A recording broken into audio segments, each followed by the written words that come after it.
नमस्कार, मैं हूं रविंद्र मोहन शर्मा। आप देख रहे हैं नारद न्यूज।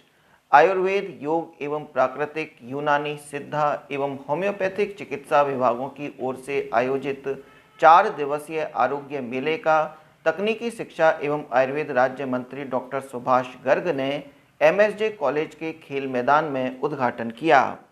कार्यक्रम की अध्यक्षता नगर निगम के मेयर अभिजीत कुमार ने की, जबकि विशिष्ट अतिथि के रूप में आयुष विभाग की शासन सचिव विनीता श्रीवास्तव, सर्वपल्ली डॉक्टर राधाकृष्णन, राजस्थान आयुर्वेद विश्वविद्यालय के कुलपति प्रदीप प्रजापत, जिला कलेक्टर आलोक रंजन, आयुर्वेद विभाग के निदेशक डॉक्टर आनंद शर्मा, होम्योपैथिक की निदेशक डॉक्टर रेणु बंसल, यूनानी के निदेशक डॉक्टर फैयाज अहमद, लोकदल के जिला अध्यक्ष संतोष फौजदार, उप प्रधान ओम प्रकाश, सेवर पंचायत समिति प्रधान शकुंतला सतीश सोगरवाल, पार्षद संजय शुक्ला, आयुष विभाग के विशेषाधिकारी गिरधर गोपाल, मेले के नोडल अधिकारी डॉक्टर सुशील पाराशर, सहायक नोडल अधिकारी महेंद्र गुप्ता उपस्थित थे। राज्य स्तरीय आरोग्य मेले में आयुर्वेद, यूनानी, होम्योपैथी, प्राकृतिक पद्धतियों की 55 फार्मा कंपनियों की स्टॉलें लगाई गई हैं तथा रोगियों के उपचार के लिए निःशुल्क जांच व दवाइयां उपलब्ध कराई जा रही हैं। इसके साथ ही बच्चों को स्वर्ण प्राशन की निःशुल्क दवाई पिलाई जा रही है और पंचकर्म व सिद्धा पद्धति द्वारा लाइलाज बीमारियों का उपचार किया जा रहा है। मेले में Rajasthan state medicinal plant board द्वारा औषधीय पौधों का निःशुल्क वितरण भी किया जा रहा है।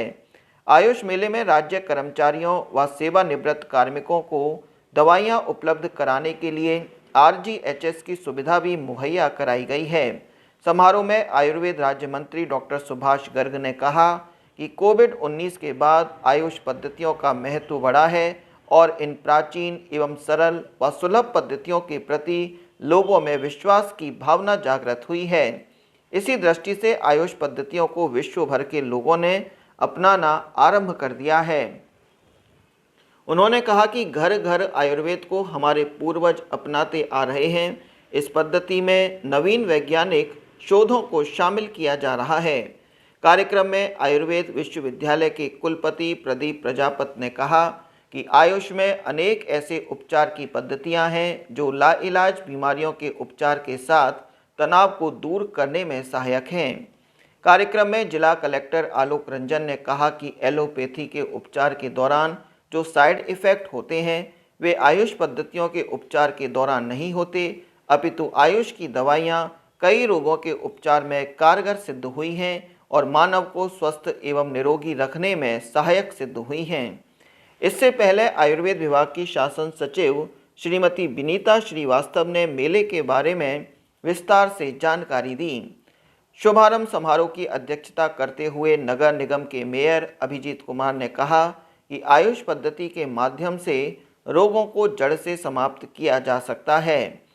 आयुर्वेद राज्य मंत्री डॉक्टर सुभाष गर्ग ने आयुष मेले में केंद्रीय सिद्ध अनुसंधान परिषद द्वारा लगाई स्टॉल का अवलोकन किया, जहां उन्हें बताया गया कि भारत सरकार के आयुष मंत्रालय राजस्थान में अपनी शाखा खोलना चाहता है, जिस पर उन्होंने आयुष विभाग के निदेशक को निर्देश दिए कि इस शाखा को भरतपुर में खोलने के प्रस्ताव भिजवाएं, जिसके लिए जिला प्रशासन द्वारा निःशुल्क भूमि उपलब्ध कराई जाएगी। मेले के शुभारंभ समारोह में नगर विकास न्यास के सचिव कमल राम मीणा, नगर निगम के आयुक्त अखिलेश कुमार पिप्पल, उपखंड अधिकारी देवेंद्र सिंह परमार, विकास अधिकारी देवेंद्र सिंह सहित संबंधित अधिकारी व गणमान्य नागरिक उपस्थित थे। अत्यंत हर्ष का विषय है कि ये राज्य स्तरीय मेला दूसरी बार भरतपुर में आयोजित हो रहा है और निश्चित रूप से सर आपका पूरा क्रेडिट है कि आपने इसको पुश किया और आपकी पूरी टीम ने इसको जिस तरह से ऑर्गेनाइज किया हुआ है। जनरली कोई बहुत बड़े जब हम कार्यक्रम करते हैं तो इस तरह की व्यवस्थाएं होती हैं। आयुर्वेद एक ऐसी चिकित्सा पद्धति है जिसके महत्व को अभी मेरे से पहले 2 स्पीकर्स ने बताया और मुझे लगता है अगले 2-4 दिनों में हम लगातार ये महसूस करेंगे। इस तरह की व्यवस्था बनाना अपने आप में परिचायक है कि ये विभाग और सर आपके नेतृत्व में बहुत अच्छा और आगे बहुत बेहतर काम करेगा। लेकिन जो सबसे ज़रूरी चीज़ मुझे लगता है, मैं ना तो डॉक्टर हूँ ना मुझे बहुत इसकी समझ है, परंतु बीसी साहब जब कोविड के बारे में बता रहे थे तब मैं सोच रहा था कि चाहे वो कोविड की परिस्थिति हो जिसमें पूरे विश्व ने एक ऐसी बीमारी को देखा जिसका कोई इलाज हाथों हाथ नहीं था, या फिर वो काल हो प्रागैतिहासिक काल जिसको कहते हैं, आज से हजारों वर्ष पूर्व रामायण का काल हो जब संजीवनी बूटी लक्ष्मण को लगी थी और उस समय वैद्य सुषैण थे, उन्होंने एक दवा बताई थी। तो वो समय और आज समय, अगर कोई जब हमारे पास कोई औषधि खत्म हो जाती है तो मुझे लगता है फिर हम आयुर्वेद की तरफ तब देखते हैं। जबकि ये विधा इतनी स्वाभाविक है। मैं मेडिकल सर्विस कॉर्पोरेशन में था उस समय जब कोविड का फेज 2 था। हम इतनी दवाइयां खरीदते हैं, वो दवाइयां सारी कई इश्यूज भी क्रिएट करती है, इसमें कोई डाउट नहीं, क्योंकि इमीडिएटली दवाओं का रिसर्च होता है। कई बार दवाओं के साइड इफेक्ट भी होते हैं, जैसा अभी आपने बीसी साहब बता रहे थे, मल्टी ड्रग रेजिस्टेंस बॉडी हो जाती है, जो बहुत ज्यादा एंटीबायोटिक खाते हैं। कई लोगों ने प्रोएक्टिवली प्रोफेक्ट, जिसको अपन कह सकते हैं बचाव के रूप में, प्रोफिलैक्टिक वे में दवाइयां ली, उसके भी आवाज हो सकता है नुकसान परिणित हो रहे हो। लेकिन जब हम दवाइयों की बात करते हैं तो 3 चीजें बहुत जरूरी होती हैं। एक तो ये दवाइयां अवेलेबल हो, यानी उपलब्धता। निश्चित रूप से राजस्थान सरकार, मैं एलोपैथी दवाओं के विषय में बात कर रहा हूँ, उनकी उपलब्धता के लिए पूरी कंपनी बना रखी है।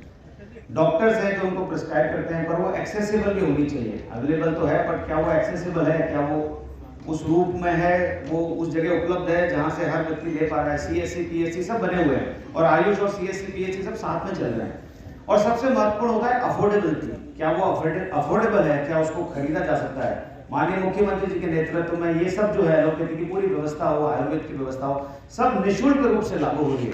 तो ये भी एक बहुत बड़ी बात है। लेकिन जो हमारे माननीय मुख्यमंत्री जी हैं, उनकी निरोगी राजस्थान की एक संकल्पना है, उसी के अंतर्गत ये मेला राज्य स्तरीय भरतपुर में आयोजित हो रहा है, जो कि आपके 24 से लेकर 27 तक चलेगा। इसके अंदर आपने देखा होगा घूम के, इसके अंदर जो हमारे औषध उत्पाद है उनका प्रदर्शन भी है। हमारे सेंट्रल और जो स्टेट के जो इंस्टीट्यूशन है जो आयुष के सेक्टर में काम कर रहे हैं, चाहे वो टीचिंग में कर रहे हों, चाहे वो रिसर्च में कर रहे हों, वो सारे के सारे अपनी आज तक की स्थितियाँ, आज तक के जितने भी अनुसंधान, उनका प्रदर्शन कर रहे हैं, जिसका यहाँ हमारे जो आयुर्वेद के लोगों को तो लाभ मिल ही रहा है, साथ में आम जनता को भी उसका लाभ मिल रहा है। इसके साथ ही हमारे यहाँ काफ़ी सारे क्लिनिक्स हैं, तो जिसमें आने वाले जो भी हमारे भरतपुर के लोग हैं वो अपना इन सारे के सारे लोगों से, चाहे होम्योपैथी में हो, यूनानी में हो, आयुर्वेद में हो, पंचकर्म में हो, परामर्श ले सकते हैं। और चिकित्सा की पूरी व्यवस्था है, इनको निःशुल्क औषधियों का वितरण भी यहाँ पे किया जा रहा है। आपने देखा होगा कि यहाँ पे हमारे वनौषधि के जो प्लांट्स हैं उनका निःशुल्क वितरण भी किया जा रहा है। आप जानते हैं सभी कि आज के टाइम में वनौषधियों के प्रति लोगों का आकर्षण बढ़ा है, तो उनके लिए भी लोगों को प्रोत्साहन करने के लिए उनके प्लांट्स को निःशुल्क वितरण किया जा रहा है। फाइनली इस मेले का जो उद्देश्य है वो आयुष चिकित्सा पद्धतियों के प्रति जागरूकता पैदा करना, और हमारे जितने भी ये सस्ती, सुलभ और निरापद जो औषधियाँ हैं वो हमारे सभी लोगों के जीवन का हिस्सा बने, उनसे लाभ मिले और सारे लोग स्वस्थ रहें, और माननीय मुख्यमंत्री जी की जो निरोगी संकल्पना की भावना है उसमें हम योगदान करें। यही इस मेले का पूरा ऑब्जेक्ट होने के नाते बड़े गौरव का दिन है। इस राज्य स्तरीय आरोग्य मेले का उद्घाटन यहाँ किया गया है। इस मौके पर हमारे विश्वविद्यालय, आयुर्वेद विश्वविद्यालय के कुलपति, मेयर साहब, जिला कलेक्टर, शासन सचिव, हमारे जनप्रतिनिधिगण और पूरे गणमान्य लोग इस भरतपुर क्षेत्र से आज उनकी उपस्थिति में इसकी आगाज किया गया है। और जो हमारे माननीय मुख्यमंत्री अशोक गहलोत जी का संकल्प है कि निरोगी राजस्थान हमें बनाना है, उस निरोगी राजस्थान में एलोपैथी के साथ साथ आयुष का बहुत इंपॉर्टेंट रोल है। तो आयुष का जो रोल है उसको रेखांकित करने के लिए यहाँ हमने प्रदर्शनी का आयोजन किया गया, स्टॉल्स लगाई गई हैं जहाँ दवाइयों का फ्री वितरण किया जाएगा, डायग्नोसिस किया जाएगा, ओपीडी यहाँ खोली जा रही है, आईपीडी यहाँ है, लोगों को इलाज भी यहाँ किया जाएगा, पंचकर्म का भी सेंटर यहाँ खोला गया है। 5 जो विधाएँ हमारी, आयुर्वेद, होम्योपैथी, यूनानी, सिद्धा और योग और नेचुरोपैथी, उसको लेकर के काम होगा। और मैं सोचता हूँ कि राजस्थान पूरे देश में एक ऐसा राज्य है जहाँ आयुष पर पहले भी और अब सबसे अधिक काम किया गया है, जिसमें हमने इंटीग्रेटेड कॉलेजेस खोले जा रहे हैं संभागीय स्तर पर।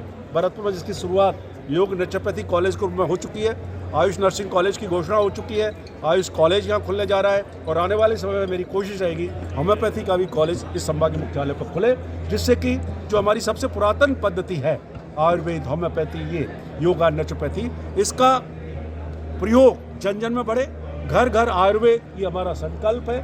और इसी संकल्प को पहुंचाने के लिए हर घर घर इस तरह के मेले आयोजित किए जाते हैं, जिसमें फार्मेसीज भी आई हैं, वो भी दवाइयों की अपनी जानकारी देंगे, हमारी डॉक्टर्स जो है जानकारी देंगे, रोगों का निदान की भी जानकारी देंगे, जांच भी करेंगे। और आपको ध्यान होगा, मैं बताना चाहूँगा, भरतपुर से सबसे पहले मैंने एनीमिया का सर्वे करवाया था, जिसमें हमारी 50% जो गर्ल्स हैं वो एनीमिक पाई गई थी, और उसमें प्री जो है सर्वे और उसके बाद पोस्ट सर्वे की स्टडी की गई विश्वविद्यालय के सहयोग से, और उसमें उस 45 दिन की दवाई देने के बाद 2 दवाइयाँ दी गई थी, उसके बाद 2 से 3% का हीमोग्लोबिन में वृद्धि हुई। तो एक ऐसी विधा है जिसका कि हमें, मैं समझता हूँ कि ज़रूरत है इस देश को स्वस्थ बनाने में, इस प्रदेश को स्वस्थ बनाने में आयुष का एक बहुत बड़ा